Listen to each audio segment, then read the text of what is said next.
In this video, I'm going to compare lead white oil paint and titanium white oil paint, as well as blends.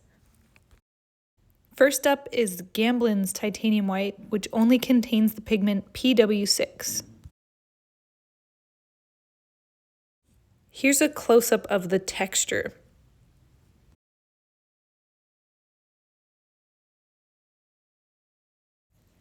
And here I'm mixing the titanium white with ivory black in an approximate 1:1 ratio in order to see what its tinting strength is. Up next is Michael Harding's Titanium White No. 1, which also just contains PW6. Here's another texture comparison. So you can see that both Michael Harding's and Gamblin's titanium whites are both really bright whites. I'll back up in a moment so you can see the texture a little better.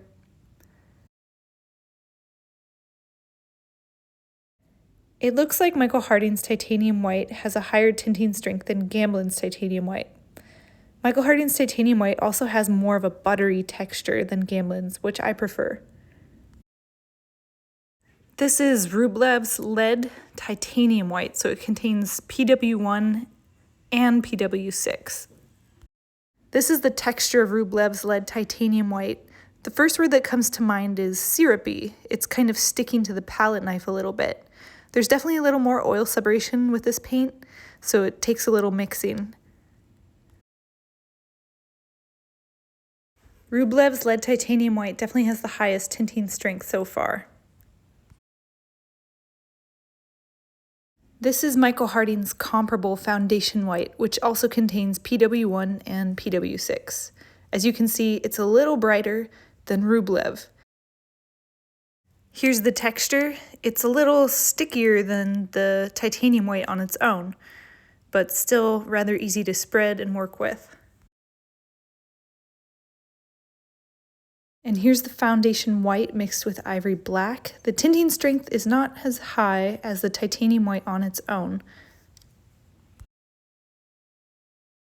Last up, we've got Michael Harding's Creme Nits white, which just contains PW1, which is lead white. Creme Nits is just the name of the place in Austria where this pigment was originally sourced. This pigment was definitely stringy and difficult to spread. As you can see, it's more transparent than the other whites. This is the texture of the Creme Nits white.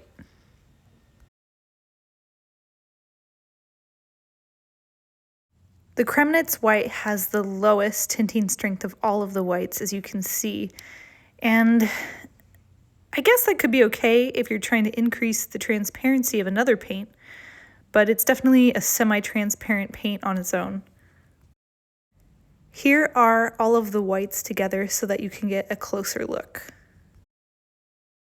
One final thought. If you're like me and you've been hesitant to use lead white because of the potential health hazards, but you've also been intrigued because you know it's a strong paint film that's durable, I encourage you to reach out to the paint manufacturers themselves. Here's a screenshot of the email that I sent to Natural Pigments, which is the maker of the Rublev paints. And they confirmed that nitrile gloves or latex gloves are a fine barrier to keep yourself safe when you're using lead white paint.